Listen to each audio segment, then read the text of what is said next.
Hello, Storytime friends. It's Miss Debbie here, and I am going to talk to you about our special event here for the month of November. It is Kansas Reads to Preschoolers, and I'm so excited to share a new author with you. He is someone that is local here in Lansing, Kansas. His name is Mr. Thad Krasnesky. He would like to share one of his books with you. And boys and girls, I hope you enjoy this book as much as I have enjoyed it also. So take it away, Thad.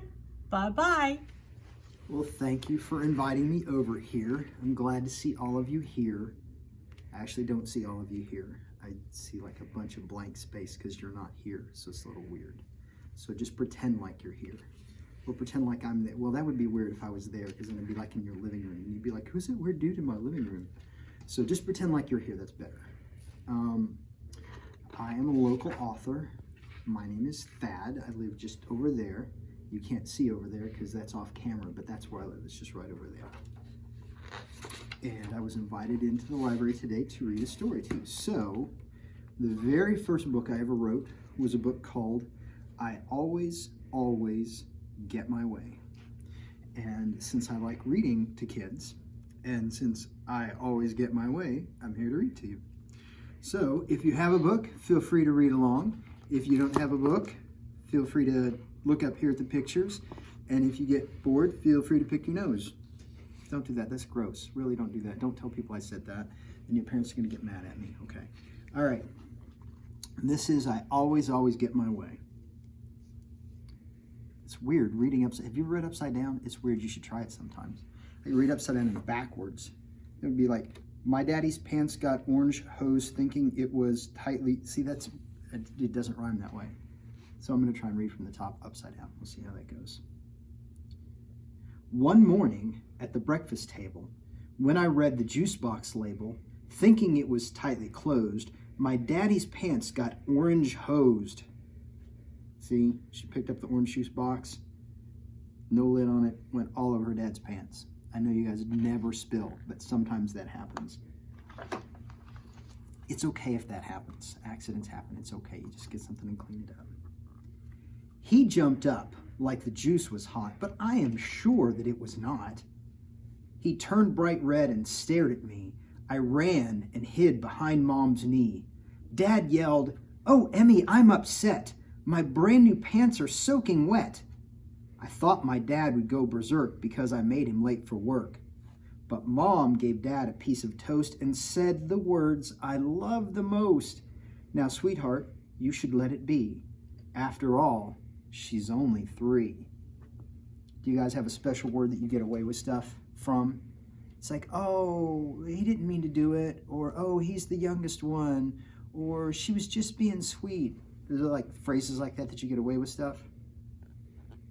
And then it lets you always get your way. Yeah. So that's the phrase she loves the most. After all, she's only 3. All right, let's see what happens next. When I was skipping down the hall, my brother made me trip and fall.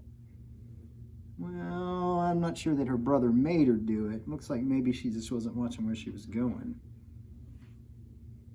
He claimed it was my fault, not his. I held my breath. He sighed, gee whiz.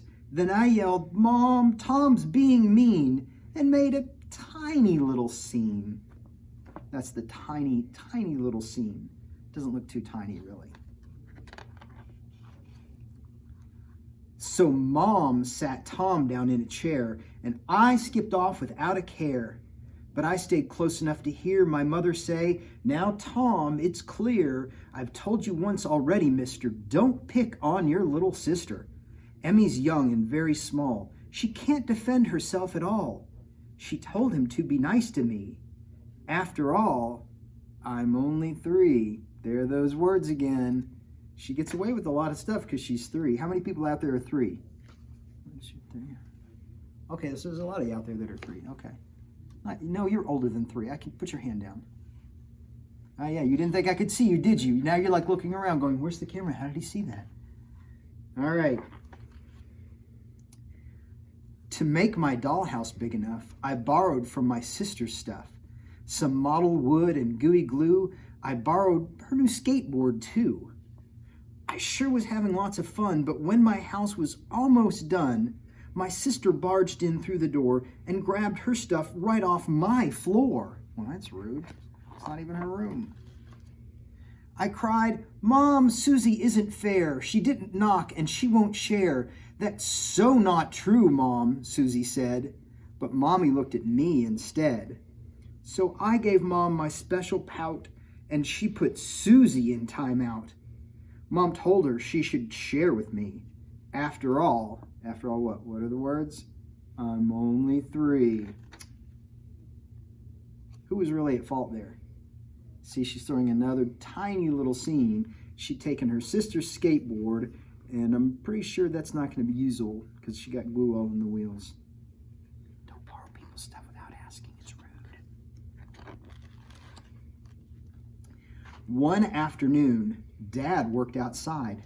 I asked him, please, if I could hide a treasure like a pirate queen. He smiled and answered, "Just stay clean." So first, I drew a treasure map, then ran to find my pirate cap. I borrowed Mommy's garden spade. You should have seen the hole I made. I threw in all my pirate loot, my sister's rings, my brother's boot. This is a pretty good pirate haul, right? Yeah, I mean, if I were a pirate, look, there's a skateboard too, because, probably can't skate on it anymore, so might as well bury it. If you guys were a pirate, what would you hide? Probably this book, because it's good as gold. Just kidding, don't bury books. I'd taken half the silverware when Daddy saw me on the chair. He stood there with his coffee mug, just stood there, staring at the rug. I said, "I am a pirate queen, and sometimes we are less than clean." I told him that he'd said I could, but I don't think he understood. See all the muddy footprints? She'd been digging out in the hole, and then there are the footprints leading off across the rug, and not just across the rug, but up the chair. How many of you would get into trouble at this point if you'd left muddy footprints across the rug and up the chair? No, all your hands should be up. No, Alan, put your hand up. You would be in trouble too, okay? All right. Don't do this. You will get in trouble. Doesn't matter if you're only 3. Well, let's see if she tries that. I bet she's going to try that and try and get away with it. He told me to put back the loot, the forks, the spoons, the rings, the boot. He made me vacuum up the rug and put back all the dirt I dug. I tried to say that I'm too small and shouldn't have to clean it all. I knew Mom would agree with me. After all, I'm only 3. Well, she did try it. She tried to use her phrase. Didn't really work that well this time. See, he's making her, see her muddy feet? He's making her vacuum it up. All right, let's see what happens next. I woke up, this is all in 1 week. This is a lot of trouble for 1 week. Do you guys get in that much trouble in 1 week? Good grief. I woke up early Saturday to watch cartoons, eat snacks, and play. I didn't wake my mom and dad. I knew that they would both be glad. So while I kindly let them rest, I scooped the ice cream I like best. I added chocolate, nuts, and more. Then I saw Mommy at the door. She didn't quite appreciate that I had let her sleep so late. She made me clean that big disaster, even though she cleans much faster. She was sleepy. That must be why she forgot I'm only 3. Well, it looks like it's starting to wear off. Remember at the beginning, all she had to do was say, "I'm only 3," and she got away with stuff. But then Dad didn't get her let away with it, and she had to clean up stuff. And now Mom's making her clean up the potato chips and the crackers and ice cream on the floor. What a waste. Never drop ice cream on the floor, because then it gets those hairs in it, and then when you eat it, you're like, it's just nasty. All right, Sunday morning.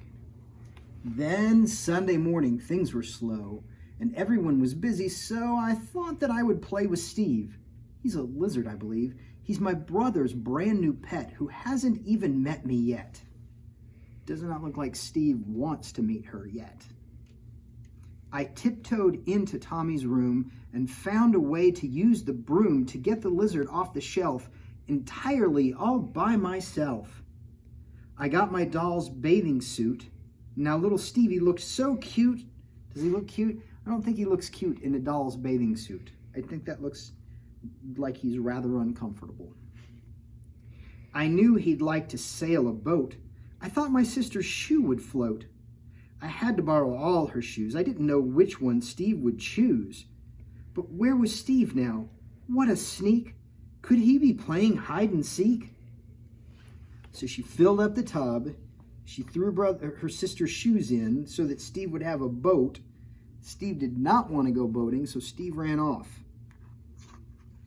Just see his tail. He ran off the page. He's over there. He's right behind you. Look, there's a big lizard right behind. Don't turn around. Don't turn around. I told you not to turn around. Now you scared him away.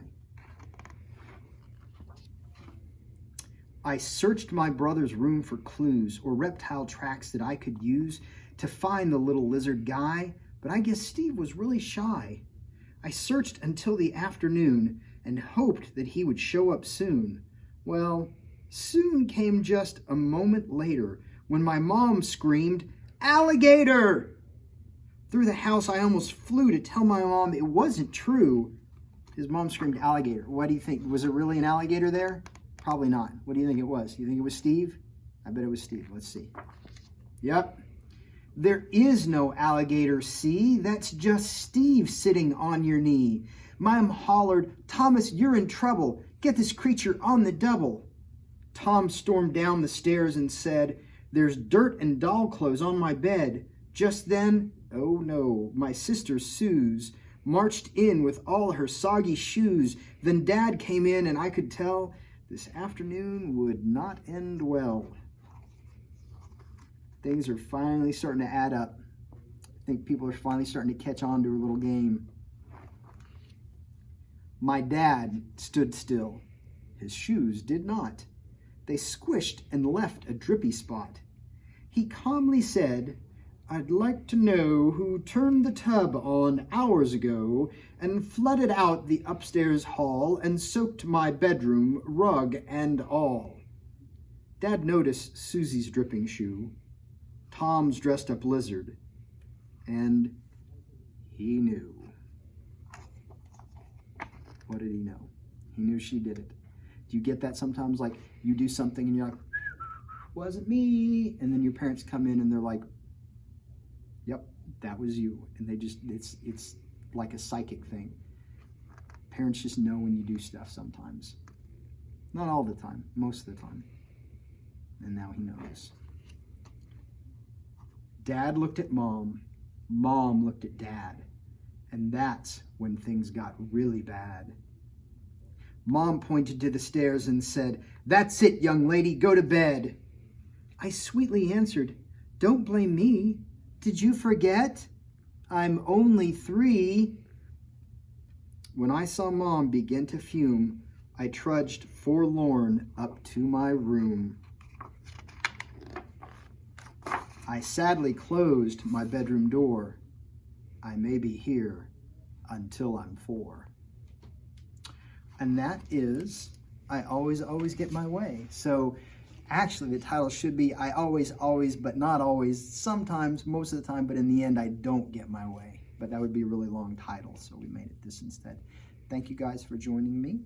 I hope you enjoyed the story and come to the library, check it out, and read it for yourself sometimes. Thanks.